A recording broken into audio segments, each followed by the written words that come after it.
कोशिश करिए आप लोग। मैनुअल में दो चीज़ों को, तीन चीज़ें हमारे पास हैं। अभी हम फोकस कर रहे हैं किस चीज़ को, कि मेथड में जो आर्गुमेंट पास होगा, जो पैरामीटर होगा, वो मेथड में इनपुट लिया जाएगा। यानी मेथड इनपुट लेता है या नहीं लेता है, मेथड में पैरामीटर होता है नहीं होता। अगर आर्गुमेंट होता है, पैरामीटर होता है, तो वो किस लेवल का होता है, ठीक है, किस टाइप का होता है। तो हमारे पास तीन किस्म की मिसालें हैं इसमें। नंबर एक ये कि आपने देखा कि हमने डायरेक्ट से पैरामीटर में वैल्यू पास करवाई, जैसे कि पहली एग्जाम्पल 5.4 से भी पहले की, ठीक है। 5.4 से पहले की एग्जाम्पल में देखिएगा, डायरेक्ट से हमने वैल्यू हार्ड कोडेड वैल्यू दी है, ठीक है। यह हार्ड कोडेड वैल्यू क्या है, फंक्शन में पास हो रही है। तो है तो पैरामीटर इंटीजर आई का, लेकिन direct hard coded value pass हो रही है। सेकेंड एग्जाम्पल देखिएगा जिसमें 5.4 है, उसमें कहा गया है कि parameter passing by value, hard coded value नहीं बल्कि वेरिएबल वैल्यू है। यहाँ पे देखिएगा ये एग्जाम्पल, इस एग्जाम्पल के अंदर फंक्शन वही है, इंटीजर पास हो रहा है आई, और हम इसमें एक वो क्या दे रहे हैं, टेस्ट का वेरिएबल दे रहे हैं जिसमें टू असाइन हुआ है। तो ये वेरिएबल ले रहा है, लेकिन वेरिएबल की वैल्यू लेके जा रहा है। वेरिएबल की वैल्यू लेके जाएगा, जो काम इसको करना होगा वो करेगा, और फिर यहाँ पर क्या प्रिंट करवा देगा जी, ज़रा बताइए टेस्ट पे। मैंने इसको 20 दिया, ठीक है। 20 ये टेस्ट में गया, और टेस्ट ने फिर इस फंक्शन में ये यहाँ पर आई में 20 आया, और 20 में सर ट्वेंटी ये टू टू हो प्लस जाएगा। हुआ 22 हो गया, 22 यहाँ पर प्रिंट हो गया। तो एक कंसोल डॉट राइट लाइन की कमांड क्या कह रही है, 22 प्रिंट करवाओ। फिर ये फंक्शन ख़त्म हुआ, और इसने एक और कंसोल डॉट राइट लाइन किया और टेस्ट को प्रिंट करवाया। अब टेस्ट में क्या वैल्यू जाएगी जी, चैट में लिख के बताएं, इस टेस्ट के अंदर क्या वैल्यू आएगी। सर वैल्यू क्या है? ठीक है, 22, दोनों में 22 आएगी, 22 आएगी इसमें। क्यों, टेस्ट में यस 22 सर। क्यों आएगी, इस वाले में 22 क्यों आएगी। सर क्योंकि नीचे जब इस ऑपरेशन वाली पूरा हो गया स्टेटमेंट में तो। जब टेस्ट होगा, टेस्ट में तो हमने इसको वेरिएबल है, इसमें तो 20 सेव हुआ हुआ है, और हमने यहाँ पर आई में इंक्रीमेंट करवाया कि आई को प्रिंट करवाया, ये तो 22 प्रिंट करवाएगा, लेकिन ये 20, ये 22, इसको तो 20 प्रिंट होना चाहिए, क्योंकि हमें टेस्ट में कोई ऑपरेशन नहीं करवाया हमने। ऐसी है, इसको चेक करते हैं अगर ये समझ में नहीं आ रहा है तो। कि 5.4 को देख रहे हैं हम, सही है। 5.4 को हमने अनकमेंट किया, कहाँ है, अनकमेंट का नहीं है, सर मैं कर देता हूँ, वेट करें। ठीक है, और इसको हो हमने गया। कमेंट कर लिया।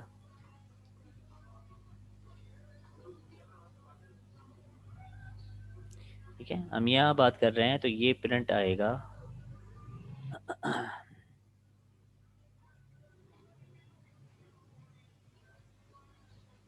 ठीक है, ये प्रिंट होगा 20, और यहाँ पे प्रिंट होगा 22। ऐसी है, यहाँ पे 20 क्यों यस प्रिंट सर। होगा, क्योंकि हमने टेस्ट में तो कोई मॉडिफाई किया ही नहीं ना। टेस्ट में एक दफ़ा 20 असाइन हुआ, और इसको हमने यूज़ किया, इस पर असाइन तो नहीं हो रहा। तो जो असाइन वैल्यू थी वो 20 थी, वही प्रिंट होगी। 22 कहाँ से आ जाएगा यहाँ पर, चला के देख लेते हैं इसको।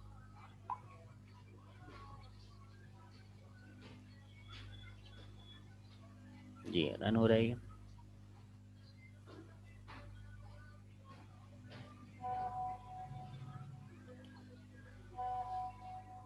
ठीक है, 22 जो है वो नीचे जो फंक्शन कॉल हुआ था ऐड वन का, उसने क्या किया, उसको ऐड किया, 22 कर दिया। ये 20 जो प्रिंट हुआ है वो किससे प्रिंट हुआ है, टेस्ट की वैल्यू पड़ी हुई है। तो हमारे पास ये जो मेथड है, ये मेथड हमें वेरिएबल की वैल्यू को यूज़ करने का मौका दे रहा है। वेरिएबल में वैल्यू असाइन कर दी और इसी वेरिएबल को यूज़ किया। बाकी ये फंक्शन क्लोज होने के बाद ये वैल्यू क्योंकि हमने इसकी वैल्यू लेके गए हैं, तो इसकी टेस्ट की वैल्यू वही रहेगी जो फंक्शन से कॉल से पहले थी, फंक्शन के कॉल से पहले थी। ठीक है, तो ये है एक नॉर्मल प्रोसेस जो हम इस्तेमाल करते हुए आए हैं, जिसके अंदर हम वेरिएबल पास करवा देते हैं, वेरिएबल के ज़रिए से फिर हम क्या करते हैं, उसको दोबारा से एक्सेस करते हैं तो पुरानी वाली वैल्यू पड़ी हुई होती है, इसमें कोई फ़र्क नहीं आता क्योंकि वैल्यू हम इस वेरिएबल की वैल्यू को इस फंक्शन में पास कर रहे हैं। ठीक है, इसी से एक और एडवांसमेंट आती है कि हम वेरिएबल के साथ उसकी वैल्यू नहीं दें बल्कि वेरिएबल का रेफरेंस दे दें।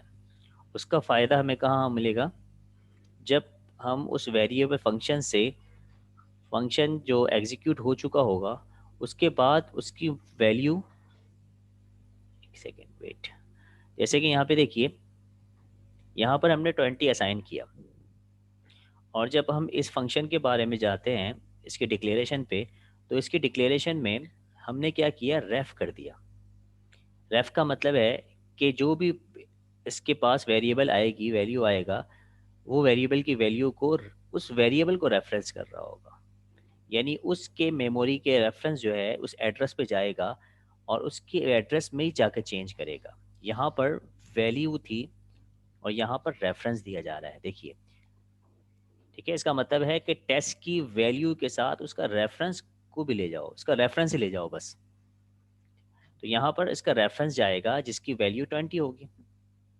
अगर हम अब इसकी 20 के अंदर मॉडिफाई करते हैं, ठीक है, कुछ प्लस करते हैं कुछ माइनस करते हैं, तो इसकी रेफरेंस में ही चेंज आ जाएगा। ठीक है, उसका फ़र्क कहाँ होगा कि जब ये फंक्शन एग्जीक्यूट हो जाएगा उसके बाद इस स्टेटमेंट के अंदर टेस्ट की वैल्यू वो हो जाएगी जो हमने यहाँ पर आई की वैल्यू को रेफ़र किया है। ठीक है, आई की वैल्यू को मॉडिफाई किया है। बिलफर्स, अगर यहाँ पर मैं देखूँ तो यहाँ पर प्रिंट क्या हो जाएगा, नॉर्मल 20 आया, 20 का टेस्ट में गया और टेस्ट का रेफरेंस उठाकर मैंने आई में दे दिया। अब आई के पास क्या पड़ा हुआ है, इसकी वैल्यू 20 पड़ी हुई है। ठीक है, 20 पड़ी हुई है, इसको अनकमेंट कर दिया। ठीक है, अब ये आई की वैल्यू को आई के साथ तो बिहेव कर रहा है, लेकिन आई एक्चुअल किसका रेफरेंस लेके आया हुआ है, वो टेस्ट का रेफरेंस लेके आया हुआ है। इसका मतलब है आई में जो भी चेंज होगा वो एक्चुअल उसके रेफरेंस का चेंज होगा। ठीक है, जैसे ही हम किसी की बात करते हैं, वैसे अगर रियल लाइफ के अंदर भी देखते हैं तो रियल पर्सन कौन सा होता है, जो जिसका रेफरेंस लेके आते हैं। जो रेफरेंस लेके आता है उसका उसकी कोई अहमियत नहीं होती। असल अहमियत किसकी होती है, जिसका रेफरेंस लेके आया होता है। अब ये टेस्ट का रेफरेंस लेके आया है, अगर मैं इससे कोई बात करता हूँ तो इसका मतलब है एक्चुअल मैं इसी को जवाब दे रहा हूँ। अगर मैं इसको मना करता हूँ तो आजकल मैंने उसका रेफरेंस को मना कर दिया। ठीक है, ऐसी है। अगर मैं एक सिफारिश लेके आता है टेस्ट की, आई, इस फंक्शन के पास, ठीक है, अगर मैंने आई की सिफारिश, आई को एक आई का काम नहीं किया तो इसका मतलब है इसके रेफरेंस के काम को मैंने मना किया है। तो इसी तरह से यहाँ पर भी यही है कि आई जो लेके आया है वैल्यू, वो एक्चुअल किसकी वैल्यू है, टेस्ट की वैल्यू है और टेस्ट का रेफरेंस है। अगर आई को मैं प्लस करता हूँ तो इसके अंदर क्या हो जाएगा, 22 हो जाएगा। एक्चुअल में दिखने में तो लग रहा है कि मेरे पास 22 किसके अंदर है, आई में 22 आया है, लेकिन आई क्योंकि इसका रेफरेंस लिया हुआ है इसके वजह से टेस्ट भी 22 हो जाएगा। जैसे ये फंक्शन क्लोज होगा तो इसके पास भी ये 22 आ चुका होगा क्योंकि इसके पास रेफरेंस है। ठीक है, फिर ये यहाँ पर जब प्रिंट होगा तो ये क्या प्रिंट होगा, 22 प्रिंट होगा। ये क्लियर हो रहा है। रेफरेंस हमें क्या करता है, रेफरेंस की कॉलिंग जब हम किसी भी वेरिएबल के अंदर मॉडिफाई करने वाले होते हैं तो हमारे पास दो ही चीज़ें होती हैं। एक तो ये कि फंक्शन के कॉल के वक्त हम उसको हार्ड कोड वैल्यू दें, दूसरा ये कि वेरिएबल की वैल्यू दे दें, तीसरा ये कि वेरिएबल का रेफरेंस दे दें। तो वेरिएबल की वैल्यू और वेरिएबल का रेफरेंस का फ़र्क ये होगा कि जो भी हम उस वेरिएबल, जो उस पैरामीटर के वेरिएबल के अंदर काम करेंगे, प्लस माइनस करेंगे या कोई भी कैलकुलेशन करेंगे या कोई भी अपडेशन चलाएंगे, तो वो उसके पास अपडेट हो जाएगा उसके रेफरेंस की वजह से। एक्चुअल जो जिसका रेफरेंस लेके आया है उसकी वैल्यू को भी अपडेट कर देगा। ठीक हो गया, ये दोनों में डिफरेंस समझ में आया। Yes sir. मैनुअल भी आपका यही कह रहा है। ठीक है, यहाँ पर नीचे आइए, दो एग्जाम्पल्स तो ये इसकी हो गई वैल्यू की, और हमारे पास ये पैरामीटर पासिंग बाय रेफरेंस। ठीक है, अब ये इसने वर्डिंग लिखी हुई है, reference use the whether using the value of the variable the reference is use to get the actual variables itself. ठीक है, वो देखा जाए तो वो खुद से वेरिएबल होता है जिसके अंदर वैल्यू चेंज हो रही होती है, जिसका रेफरेंस लेके आया होता है। और ये मेमोरी में जो एड्रेस होता है उसको कॉल करता है पोजीशन के ऊपर, ये एड्रेस जो होता है इन अ मेमोरी, एक मेमोरी के अंदर। ठीक है, ना कि उसका जो कंटेंट होता है उसको लेके आता है। पहली वाली मिसाल वो कंटेंट की थी जिसमें हम वेरिएबल की वैल्यू लेके आ रहे थे। सेकंड मिसाल किसकी है, जो वेरिएबल का, वेरिएबल क्योंकि आप जब भी एक अपने प्रोग्राम में वेरिएबल डिक्लेयर करते हो तो वेरिएबल आपके रैम में जाकर, मेमोरी से क्या मुराद है, रैम, रैम में जाकर एक जगह बना लेता है और अपनी वैल्यू को वहाँ पे स्टोर रखता है। तो जब मैं रैम में जाके ये जगह बनाएगा तो रैम हर एक चीज़ को, हर एक वेरिएबल्स को, हर एक फंक्शन को एक एड्रेस दे देता है कि आप मेरी जगह पर आने के लिए, यानी मेरे पास आप सेव हो रहे हो तो ये एक लोकेशन रख लो, इसमें आपको जाके सेव होना है। ठीक है, वो लोकेशन रेफरेंस क्या करता है, आगे फॉरवर्ड कर देता है। ठीक है, 5.6 में इसकी एग्जांपल यही थी। और a method can also return a value to the caller. You have already used this feature. The method readline and parse both return result that we have used in our program. Return type की examples. अच्छा, ठीक है, अब ये वाला function, इसकी example क्यों दी गई कि ये एक ऐसा स्टैटिक फंक्शन है जो दो रिस्पॉन्सिबिलिटी दे रहा है। एक ये कि पैरामीटर पैरामीटराइज भी है, ठीक है, और सेकंड ये कि रिटर्नेबल भी है। ठीक है, एक ये कि पैरामीटराइज है, सेकंड ये कि रिटर्नेबल है। जब ये रिटर्नेबल है तो इसका मतलब है इस फंक्शन को, इस फंक्शन की कॉलिंग पर हम इसकी रिटर्न वैल्यू को किसी वेरिएबल में स्टोर करवा सकते हैं। अब ये डिक्लेरेशन हो रही है, डिक्लेरेशन के वक्त हमने इसके रिटर्न टाइप बता दी इंटीजर। तो इसका मतलब है जब ये इन्वोक होगा, जब ये कॉल होगा, इस कॉल के बाद इसकी रिटर्न वैल्यू हमारे इस इंटीजर वेरिएबल में आ जाएगी। ठीक है, उसके बाद फिर हम उसको प्रिंट करवा देंगे। इससे पहले वाले में क्या था, ऐड वन का फंक्शन ऐड भी कर रहा था और प्रिंट भी करवा रहा था। अब क्या कर रहा है, ऐड करके उसको रिटर्न करवा रहा है। लिहाजा आपके पास क्या होगा, रिजल्ट में जो वैल्यू आएगी वो इसकी रिटर्न वैल्यू होगी। ठीक है, जो बस खत्म, ये बात हुई। ओके, ये मुझे एग्जाम्पल दिखाएं, फिर एक और हम कीवर्ड इस्तेमाल करते हैं। आपने पीएफ के अंदर जो है मेरे ख्याल में प्रोग्रामिंग फंडामेंटल में रेफ और आउट का कीवर्ड इस्तेमाल किया था, दोनों का क्या डिफरेंस आ रहा है ना सर। रेफ में जब आप करते हैं तो वैल्यू को इनिशलाइज का एक ऑप्शन नज़र आ रहा है। यहाँ पे विदाउट इनिशलाइज के उसको हम रेफर दे सकते हैं। ठीक है, अगर आउट का ऐसा कोई केस है जिसके अंदर हमें फंक्शन के कॉल से पहले उसको इनिशियलाइज वैल्यू असाइन ना करनी पड़े, कोई ज़रूरत ही नहीं पड़ी वैल्यू असाइन करने की, हमें डायरेक्ट से उसको रेफरेंस देना है और बाद में हमें उसको यूज़ करना है। ठीक है, तो यहाँ पे देखिएगा, यहाँ पे इनिशियलाइज हो रहा है, यहाँ पे असाइन हो रही है वैल्यू एक कॉल से पहले, और यहाँ पे कॉल से पहले असाइन नहीं हो रही। सेकंड आपके पास क्या है कि यहाँ पर असाइन हो रही है वैल्यू हार्ड कोडेड के साथ, और यहाँ पर वही वैल्यू कैलकुलेट कर रहा है, अपनी ही वैल्यू को अपडेट कर रहा है। यहाँ पे अपडेट नहीं कर रहा बल्कि वैल्यू को असाइन की जा रही है। ठीक है, और दोनों में देख रहे हैं रिटर्न फंक्शन नहीं है, तो इसका रिटर्न फंक्शन से कोई ताल्लुक़ नहीं है। अगर आप रिटर्न करवाते हैं तो एक रिटर्न में जाता है, लेकिन एक ऐसा रेफरेंस है जिसको आपने मॉडिफाई कर दिया है, किसके ज़रिए से, रेफरेंस के ज़रिए से।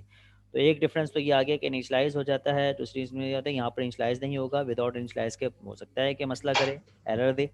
ठीक है, यहाँ पर इसके कुछ फीचर्स लिखे हुए हैं, इसको भी पढ़ लेना। अभी आप सिर्फ कोड करके दिखाइए और कोड के ज़रिए से अपना डिफरेंस पहचानें। जी, ये इसकी स्नैप लेना है ले लो दोनों का, या आपके पास मैनुअल तो होगा पीएफ वालों का, प्रोग्रामिंग फंडामेंटल का। यस सर है ले ली। मैनुअल। जी अब ज़रा, सर ये सर ये कोड लिखना है 12.4 और जी ट्वेल्व जी पॉइंट जी, फाइव ये आपका नहीं है, पिछली लैब में आपने करवाया, जो आप कह रहे हैं कि हमने नहीं करवाया, तो फिर मैं इसको करवा रहा हूँ, लेकिन आपसे डिफरेंस पूछूंगा, आप लोग इन दोनों का डिफरेंस बताएं कि ये भी रेफरेंस कीवर्ड है, ठीक है, पैरामीटर बाय ठीक है। रेफरेंस के साथ, और ये आउट का भी पैरामीटर रेफरेंस ही के तौर पे इस्तेमाल होता है। लेकिन ये दोनों जब रेफरेंस के तौर पे इस्तेमाल हो रहे हैं तो इन दोनों में क्या डिफरेंस हुआ, तो मैंने अभी आपको कोड के ज़रिए से बताया कि ये डिफरेंस है। तो आप भी इस तरह से करें कि कौन कौन से इसमें और डिफरेंस हो सकते हैं। प्रोग्राम करते रहोगे आपको आइडिया होते रहेगा कि रेफरेंस और आउट क्या क्या करता है। चलिए इसका कोड दिखाइए, दोनों साथ चलाइए। एक ऐड वन रेफ कर दो और एक ऐड वन आउट कर दो, और दोनों को यहाँ पे कॉल करो अलग अलग वेरिएबल पर से। एक टेस्ट किया हुआ है, टेस्ट रेफ करके रेफरेंस को दे दो, और टेस्ट आउट करके वो आउट वाले को दे दो। एक ही प्रोग्राम के अंदर दोनों बना लें। जी स्टॉप कर रहा हूँ।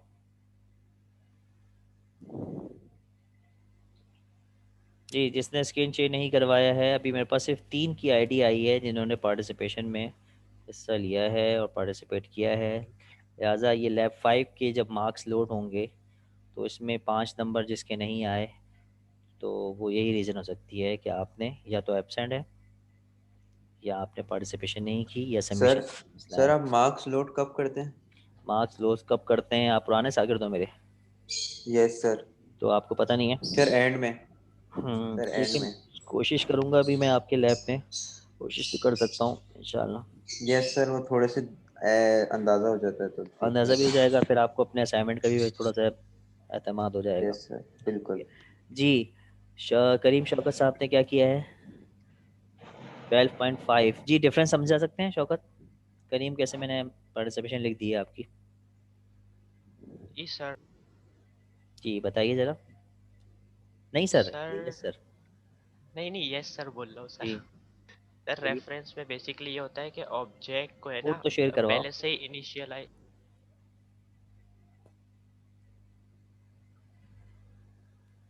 सर और रेफरेंस में ये होता है कि ऑब्जेक्ट है ना पहले से ही इनिशियलाइज हो जाता है फंक्शन में, जबकि आउट में ये होता है कि वो इनसाइड द फंक्शन इनिशियलाइज होता है ऑब्जेक्ट।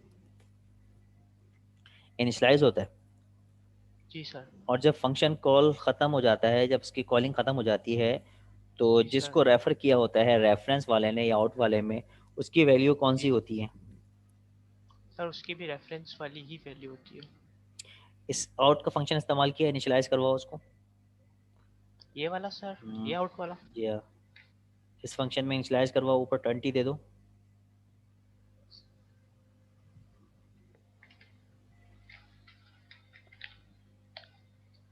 और नीचे कर दो,